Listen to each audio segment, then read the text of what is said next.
तुम सोचते हो कि जो मांग रहे हो वो कैसे कबूल होगा, और वो तुम्हें खबर ही नहीं होने देता कि उसने तुम्हें ही तुम्हारी दुआओं की कबूलियत का वसीला बना दिया है। अल्लाह पर यकीन रखने वाले घबराया नहीं करते। अल्लाह की शान देखकर जब सब कह दिया तो मायूस होने का तसव्वुर भी नहीं करना चाहिए। उसको हमारे आंसुओं का भरम रखना खूब आता है, क्योंकि मुझसे उन्हीं दुआओं के लिए होते हैं जो अल्लाह से मांगकर फिर किसी से नहीं मांगते।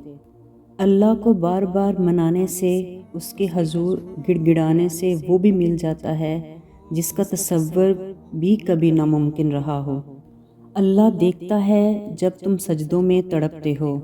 अल्लाह देखता है जब तुम दुआ के लिए हाथ उठाकर खामोश हो जाते हो। अल्लाह को अंदाज़ा है कि जब तुम सब्र करते करते थक जाते हो। अल्लाह को हर उस लम्हे की खबर है जब तुम बेबस होकर खामोश हो जाते हो। यकीन रखो, सब्र रखो। उम्मीद लगाने वाले को अल्लाह कभी नाउम्मीद नहीं होने देता। कोई इत्तेफाक नहीं, ये अल्लाह की रज़ा है। लब पे आने वाली हर दुआ कबूलियत की दुआ है। जो लिख दिया है मुकद्दर में वो पलट भी तो सकता है। तहज्जुद की दुआओं से क्या दुआ की फजीलत पर तुम्हारा ईमान नहीं? वक्त तहज्जुद तड़प कर मांगी हुई दुआएं अल्लाह के कुन के लिए तब तक खड़ी रहती हैं जब तक अताओं का दरवाज़ा खुल नहीं जाता, क्योंकि जो खुद बुलावा भेजे वो इंतज़ार तो करवा सकता है मगर खाली कभी नहीं लौटाएगा। कबूलियत तो बहुत पहले से तय है। तुम्हारे लिए देरी तो बस अल्लाह ने तुम्हारी दुआएं सुनने के लिए की है।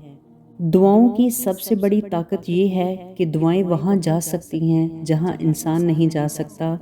अल्लाह से लेकर मुअज्जों तक, कुन से लेकर फायकुन तक, हर जगह सबसे बड़ी खुश नसीबी तो तुम्हारा सजदों तक आ जाना है। दुआओं में गिड़गिड़ाना, अल्लाह को मनाना, उसकी मान जाना, हदायत पा जाना, इस दिले नादान का अल्लाह से लग जाना, अल्लाह की मोहब्बत में वक्त तहज्जुद अश्क बहाना, फिर उसी की याद में सुकून पा जाना। तुम्हारी उम्मीद, तुम्हारा सब्र, तुम्हारी आजमाइश से बहुत बड़ा होना चाहिए। बस सब्र करो और नीयत अच्छी रखो। वो जो इतनी बड़ी कायनात चला रहा है वो पलक झपकने में कुन फरमा सकता है। तुम नहीं जानते कि तुम दुआ मांगते मांगते कबूलियत के कितने करीब आ गए हो। तुम्हारे मोज़ों के दरमियान कितना कम फासला रह गया है। तहज्जुद में मोज़े होते हैं और मोज़े आजमाइशों से होकर गुजरते हैं। कभी सब्र की आजमाइश, कभी यकीन की आजमाइश, कभी ईमान की आजमाइश। इसलिए दुआ करते रहिए, मायूस होकर दुआ करना मत छोड़िए। अभी आजमाइश चल रही है और कमज़ोर लम्हात में ही अल्लाह आजमाइश का असल में इम्तिहान लेता है कि मेरा बंदा इन कमज़ोर लम्हात में मुझ पर तवक्कुल रखता है या नहीं। सुनो, वो तुम्हें बेहिसाब देने के लिए आजमा रहा है। वो तुमसे इतनी मोहब्बत करता है कि अगर तुम्हें उसकी मिकदार मालूम हो जाए तो तुम्हारा जोड़ जोड़ अलहदा हो जाए। इस एहसास मोहब्बत से बस तुम एक काम कर लो, राज़ी हो जाएगा। उसके फ़ैसलों पर, उसकी मुसलहतों पर झुक जाओ, उसकी रज़ा के आगे, क्योंकि जो झुक न सका वो पा ना सका। जब तुम खुद की रज़ा से पहले अल्लाह की रज़ा को अव्वल रखते हो तो फिर अल्लाह भी तुम्हारी रज़ा को अपनी रज़ा पर तरजीह देता है, और यूँ तुम्हारा अल्लाह तुम्हें तुम्हारी मांगी हुई चीज़ से नवाज कर तुम्हें खुश कर देता है। वो तुमको सिखाकर ज़ाविये ज़ब्त के फिर तवक्कुल की राह पे लगाता है। जब तुम्हारा नफ्स और शैतान तुम्हें ये वसवसा दिलाए कि तुम्हारी दुआओं का कोई फ़ायदा नहीं होने वाला, तो खुद से वही कहो जो इब्राहिम अलैहिस्सलाम ने कहा था, उम्मीद है कि मैं अपने रब को पुकार के नामुराद ना रहूँगा। और वो तुम्हारे मुकद्दर को बदलने की गुंजाइश तब तक रखता है जब तक तुम्हारी दुआएं उसकी चौखट पर बेबसी से खड़ी रहती हैं। जो दिल में ख्याल डालता है दुआ की तौफीक भी वही देता है। तुम्हें यकीन की इंतहा करा के वो कबूलियत की ठान लेता है। क्या जानते नहीं कि मुआज़ों पर कुदरत रखने वाला तुम्हारा अल्लाह है? تمہیں کیا لگتا ہے کہ جو دعائیں تم تہجد میں مانگتے ہو وہ قبول نہیں ہوں گی؟ کبھی کبھی بہت پہلے مانگی گئی دعا بھی قبول ہو جاتی ہے، اور جب وہ قبول ہوتی ہے تو ہم بے ساختہ کہتے ہیں کہ یا اللہ، یہ دعا تو میں نے بہت پہلے مانگی تھی، تجھے یاد تھی؟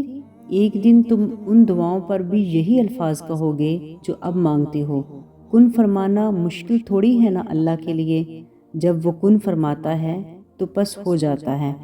اللہ تب تم تک معجزے لاتا ہے جب تم سب کچھ ختم ہو جانے کے بعد بھی دعا کرتے ہو، اس یقین کے ساتھ کہ اللہ کی دسترس سے باہر تو کچھ بھی نہیں، وہ سزا نہیں دے رہا۔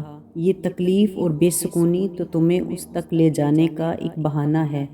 دعا کی قبولیت آواز کی بلندی نہیں، روح کی تڑپ کا تقاضا کرتی ہے۔ رب سے مانگتے رہیے، ضرور دے گا۔ دعا تقدیر بنا دیتی ہے، اور کیا پتہ کہ تمہاری زندگی میں ہونے والا کوئی معجزہ تمہاری دعا کا منتظر ہو، اور کیا پتہ تمہاری ایک دعا تمہاری زندگی کے اوراق پلٹ دے۔ اپنی مانگی گئی دعاؤں پر اداسی کیسی، نا امیدی اور بے یقینی ایسی کہ اللہ ایک دم سے تمہارے دل سے اتر گیا ہو، جیسے کہ وہ دیر کرتا ہے۔ تمہاری دعاؤں میں کن کہنے میں، معجزے ہونے میں، صبر رکھنے میں، یقین رکھنے میں، امید دلانے میں، توکل کرنے میں، اور سب سے بڑھ کر تمہاری چاہ میں تمہیں لگتا ہے کہ وہ دیر کرتا ہے، حالانکہ وہ تو سب سے پہلے ہی دیتا ہے۔ اللہ آزمائش کے ذریعے ہمیں قریب کرتے ہیں۔